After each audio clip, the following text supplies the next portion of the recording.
ಠಾಣೆಯ ಮೆಟ್ರೋ ನಿಲ್ದಾಣದ ಬಳಿ ವಿಜಯ್ ದಾಸ್ನನ್ನ ಅರೆಸ್ಟ್ ಮಾಡಲಾಗಿದೆ ಅನ್ನೋದು ಗೊತ್ತಾಗ್ತಾ ಇದೆ. ಮೆಟ್ರೋ ಕಾಮಗಾರಿ ನಡೀತಿದ್ದಂತ ಸ್ಥಳದಲ್ಲಿ ಬಂಧಿಸಲಾಗಿದೆ.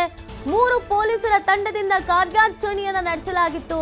ಬಾಂದ್ರಾ ಮುಂಬೈ ಠಾಣೆ ಪೊಲೀಸರ ನೆರವಿನಿಂದ ಲಾಕ್ ಮಾಡಲಾಗಿದೆ. ಸದ್ಯ ಆರೋಪಿಯನ್ನ ವಿಚಾರಣೆ ನಡೆಸ್ತಾ ಇದ್ದಾರೆ ಪೊಲೀಸರು. ಈತ ಮೆಟ್ರೋ ಸ್ಟೇಷನ್ ಕೆಳಗಡೆ ಸಿಕ್ಕಿದ್ದಾನೆ ಅನ್ನೋದು ಗೊತ್ತಾಗ್ತಾ ಇದೆ. ಠಾಣೆಯ ಮೆಟ್ರೋ ನಿಲ್ದಾಣದ ಬಳಿಗೆ ಈತ ಸಿಕ್ಕಿರುವಂಥದ್ದು. ಈತನನ್ನ ಅರೆಸ್ಟ್ ಮಾಡಲಾಗಿದೆ. ಮೆಟ್ರೋ ಕಾಮಗಾರಿ ನಡೀತಾ ಇದ್ದಂಥ ಸ್ಥಳದಲ್ಲಿ ಈತನನ್ನ ಬಂಧಿಸಲಾಗಿದೆ ಅನ್ನೋದ್ರ ಬಗ್ಗೆ ಮಾಹಿತಿ ಸಿಗ್ತಾ ಇದೆ.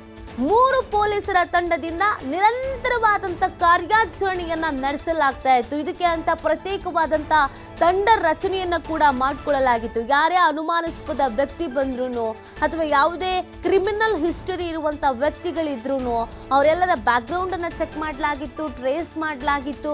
ಯಾರ್ಯಾರು ಅನುಮಾನಾಸ್ಪದವಾಗಿ ಕಂಡು ಬಂದಿದ್ರು ಅವರನ್ನ ವಿಚಾರಣೆ ಮಾಡಲಾಗಿತ್ತು. CCTVಯ ವಿಜುವಲ್ಸ್ ಸಿಕ್ಕಿದ್ರಿಂದ ಆ ಸಾಮ್ಯತೆ ಇರುವಂತವರನ್ನ ಕೂಡ ವಿಚಾರಣೆ ಮಾಡಲಾಗ್ತಾ ಇತ್ತು. ಈತನನ್ನ ಮೆಟ್ರೋ ಸ್ಟೇಷನ್ ಬಳಿಯಲ್ಲಿ ಅರೆಸ್ಟ್ ಮಾಡಲಾಗಿದೆ ಅನ್ನೋದು ಗೊತ್ತಾಗ್ತಾ ಇದೆ.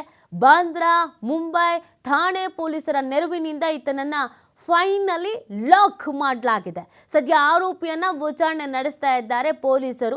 ಈ ಸಂದರ್ಭದಲ್ಲಿ ಪೊಲೀಸರಿಗೆ ಹೆಚ್ಚಿನ ಮಾಹಿತಿಯ ಅವಶ್ಯಕತೆಯೂ ಕೂಡ ಇದೆ. ಇನ್ನು ಏನೆಲ್ಲ ಸ್ಫೋಟಕ ಮಾಹಿತಿಗಳು ಲಭ್ಯ ಆಗುತ್ತೆ ಅನ್ನೋದನ್ನ ಕಾದು ನೋಡಬೇಕಾಗಿದೆ.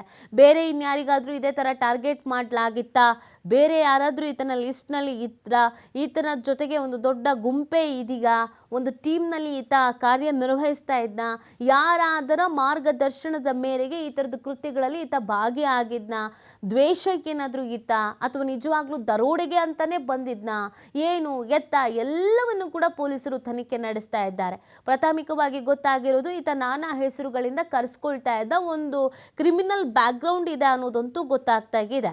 ಸೊ ನಾನಾ ಹೆಸರುಗಳನ್ನ ಇಟ್ಕೊಂಡು ಓಡಾಡ್ತಾ ಇರ್ತಾರೆ ಅಂತ ಅಂದ್ರೆ ಅವರಿಗೊಂದು ಕ್ರಿಮಿನಲ್ ಹಿಸ್ಟರಿ ಇದ್ದೇ ಇರುತ್ತೆ. ಇಲ್ಲಾಂದ್ರೆ ಸುಮ್ಮನೆ ಯಾರು 3-4 ಹೆಸರು ಇಟ್ಕೊಂಡಿರ್ತಾರೆ.